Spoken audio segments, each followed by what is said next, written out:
Pemirsa masih bersama kami di Presisi Utama. Polda Kalimantan Timur menggelar peringatan Isra Miraj Nabi Muhammad Sallallahu Alaihi Wasallam 1447 Hijriah tahun 2026 yang berlangsung khidmat di Gedung Mahakam Polda Kaltim Balikpapan. Kegiatan ini menjadi momentum untuk memperkuat keimanan, ketakwaan, serta kepedulian sosial seluruh personel Polri. Melalui peringatan Isra Miraj, jajaran Polda Kaltim menegaskan komitmen untuk membangun insan Bayangkara yang berintegritas, humanis, dan berlandaskan nilai-nilai spiritual dalam setiap pelaksanaan tugas kepolisian di masyarakat. Halo Sobat Polri, saya Bribda Natalia, salam presisi. Polda Kaltim peringati Isra Mi'raj Nabi Muhammad SAW 1447 Hijriah. Perkuat keimanan dan kepedulian sosial personel pada Rabu 21 Januari 2026. Polda Kaltim menggelar peringatan Isra Mi'raj Nabi besar Muhammad SAW 1447 Hijriah yang berlangsung hikmat di Gedung Mahakam Polda Kaltim. Kegiatan keagamaan ini dihadiri oleh Wakapolda Kaltim Brigjen Pol Josi Kusumo beserta ibu, didampingi para pejabat utama Polda Kaltim yang beragama Islam beserta istri, para AKM tingkat 3 Itwasda beserta istri, Karumkit Bayangkara tingkat 2 beserta istri, serta seluruh personel Polda Kaltim yang beragama Muslim. Peringatan Isra Mi'raj tahun ini menghadirkan penceramah Ustadz Khairul Huda yang menyampaikan tausiah syarat makna tentang hikmah perjalanan spiritual Rasulullah serta relevansi dalam kehidupan dan pengabdian sehari-hari, khususnya bagi insan Bayangkara. Dalam sambutannya, Wakapolda Kaltim menegaskan bahwa peringatan Isra Mi'raj bukan sekedar agenda seremonial, melainkan momentum spiritual untuk memperkuat keimanan, ketakwaan, serta integritas moral seluruh personel Polri. Brigjen Pol Josi juga menekankan bahwa tema peringatan Isra Mi'raj di lingkungan Polri selaras dengan semangat Polri presisi yang humanis, yakni menghadirkan Polri yang tidak hanya tegas dalam penegakan hukum, tetapi juga peduli dan responsif melalui aksi-aksi kemanusiaan serta kepedulian sosial di tengah masyarakat. Demikian informasi yang dapat kami sampaikan. Saya Bribda Natalia melaporkan untuk Polri TV. Di Jawa Timur, pemirsa, Ibu Asuh Polisi Wanita Polda Jawa Timur, Dewi Nanang Avianto, melaksanakan kegiatan tatap muka bersama Poluan Polda Jatim dan Polres jajaran yang digelar di Gedung Mahameru Polda Jatim pada Kamis 22 Januari 2026. Pemirsa, Polda Jatim menggelar kegiatan tatap muka Ibu Asuh Poluan Polda Jatim dengan Poluan jajaran Polda Jatim. Ibu Asuh Poluan Polda Jatim, Nyonya Dewi Nanang Avianto, mengatakan, kegiatan ini bertujuan untuk membangun sinergi dan mempererat silaturahmi antara Ibu Asuh Poluan Polda Jatim dengan Poluan Polda Jatim. Dalam sambutannya, Ibu Asuh Poluan Polda Jatim Dewi Nanang Avianto menegaskan bahwa pertemuan tersebut bukan sekedar kegiatan seremonial, melainkan momentum strategik review terhadap kekuatan Poluan Polda Jawa Timur yang didasarkan pada data faktual. Ia mengutip pemikiran Edward Deming yang menekankan pentingnya data sebagai dasar pengambilan keputusan dalam organisasi modern. Berdasarkan data pemutakhiran Januari 2026, total kekuatan Poluan Polda Jatim tercatat sebanyak 2.616 personil yang dinilai sebagai aset strategis organisasi. Dari jumlah tersebut, 781 personel atau 29,8% bertugas di Satuan Kerja Mapolda, sementara 1.835 personel atau 70,2% tersebar di satuan wilayah atau Polres jajaran. Kondisi ini menurutnya menuntut peran aktif para perwira menengah sebagai mentor dalam menyiapkan regenerasi kepemimpinan Polwan secara terencana.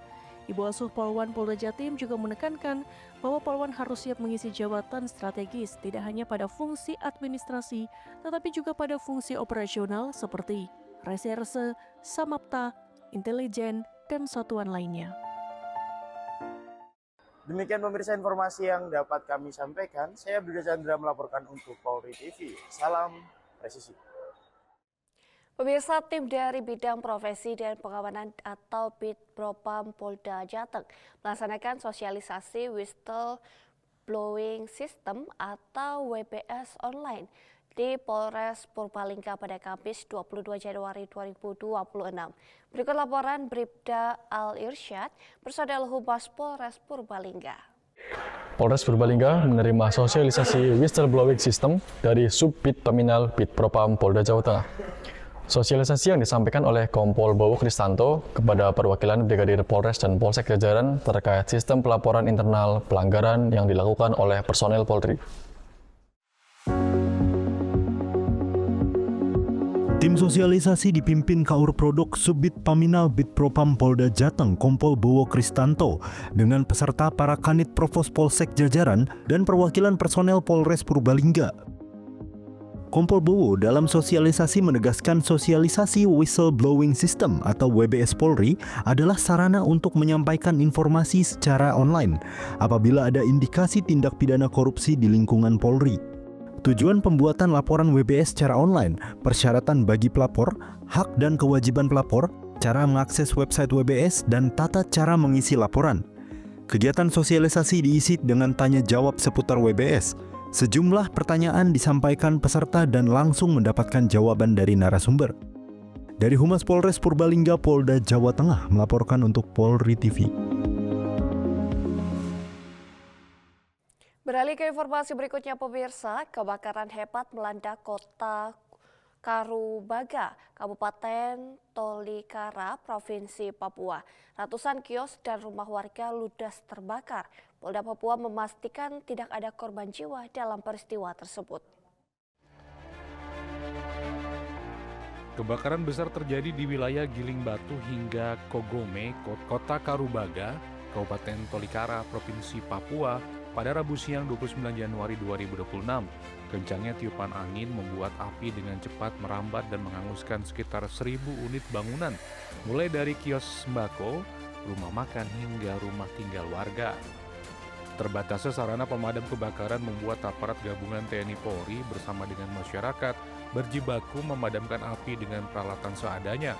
1 unit eskavator bahkan diterjunkan ke lokasi untuk membongkar bangunan untuk memutus jalur rambatan api. Kapolda Papua memastikan tidak ada korban jiwa dalam peristiwa ini, namun kerugian material ditaksir mencapai miliaran rupiah. Sementara itu, Kabid Humas Polda Papua Kombes Pol Cahyo Soekarnito menegaskan bahwa pihak kepolisian masih melakukan penyelidikan untuk mengetahui penyebab pasti kebakaran tersebut. Hari Rabu 28 Januari 2026 di Kota Karubaga, Kabupaten Tolikara, Provinsi Papua Pegunungan telah terjadi kebakaran yang menghanguskan sekitar ratusan 110 unit rumah dan toko milik warga yang terjadi di pagi hari. Akibat kerugian menimbulkan kerugian ratusan miliar dan hingga saat ini sementara masih kita dalami dari Polres Tolikara untuk mengetahui penyebab kebakaran tersebut. Tidak ada korban jiwa dari peristiwa kebakaran yang terjadi di Kota Karubaga. Masyarakat diimbau tetap tenang dan tidak terprovokasi isu yang belum dapat dipastikan kebenarannya demi menjaga situasi Kamtibmas di Kabupaten Tolikara tetap kondusif. Dari tim Humas Polda Papua melaporkan untuk Polri TV.